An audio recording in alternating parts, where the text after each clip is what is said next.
तो एक तरफ लोकसभा में आज बिल पेश कर दिया गया है वन नेशन वन इलेक्शन से जुड़ा हुआ, तो राज्यसभा में आज संविधान पर एक बार फिर चर्चा हो रही है। और राज्यसभा में इस चर्चा के दौरान जेपी नड्डा ने कहा कि भारत सबसे बड़ा लोकतंत्र है दुनिया का, संविधान को मजबूती देने का अवसर अब है। साथ ही ये भी याद दिलाया कि किस किस तरह से विपक्षी दलों ने, खासतौर पर कांग्रेस ने किस किस तरह से संविधान को कमजोर करने का काम किया है। संविधान को मजबूती देने का अवसर अब है। संविधान पर राज्यसभा में जेपी नड्डा ने आज अपनी बात रखी। संविधान पर चर्चा आज हो रही है।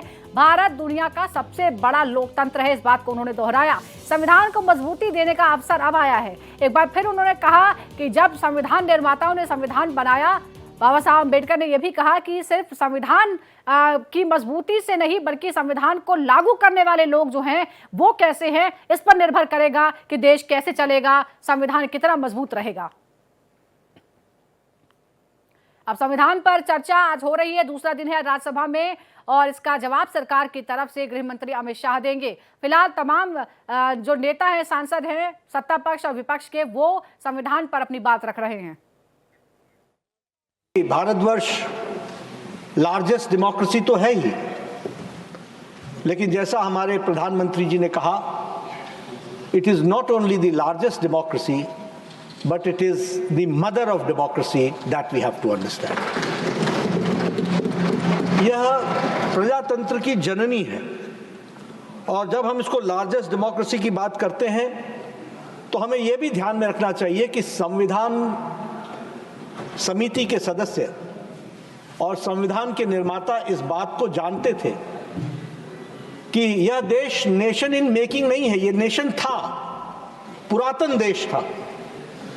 और यह पुरातन देश हमारी मान्यताओं के आधार पर, हमारी संस्कृति के आधार पर, हमारे एथोस के आधार पर, हमारे पुरातन विचार पर यह समाहित था। और इसीलिए आप कॉन्स्टिट्यूएंट असेंबली की डिबेट्स को जब देखेंगे तो हमेशा भारत की संस्कृति, भारत का इतिहास, भारत का गौरवमय इतिहास, इसका बार बार उल्लेख होता है। संस्कृति की बातचीत करते हैं तो कई बार तकलीफ भी होती है कई लोगों को। जब हम संस्कृति की बात करते हैं तो कई बार लोग ये महसूस करते हैं कि हम प्रोग्रेसिव नहीं हैं। मैं उनके सिर्फ ध्यान में लाना चाहता हूं कि संविधान की मूल प्रति में भी अजंता अलोरा की गुफाओं का उसमें छाप दिखती है। उसमें हम सबको कमल का भी छाप दिखता है, और कमल इस बात को प्रतिबिंबित करता है, कमल इस बात को प्रतिलक्षित करता है कि हम कीचड़ में से, दलदल में से निकल करके, आजादी की लड़ाई लड़ करके हम नए सुबह के साथ खड़े होने के लिए तैयार हैं, और नए संविधान के साथ खड़े होंगे। और इसलिए हमारा संविधान भी हमको उस कमल से ये प्रेरणा देता है कि तमाम मुसीबतों के बावजूद हम प्रजातंत्र को मजबूत करने में कोई कसर नहीं छोड़ेंगे, इस कमिटमेंट के साथ खड़े होंगे।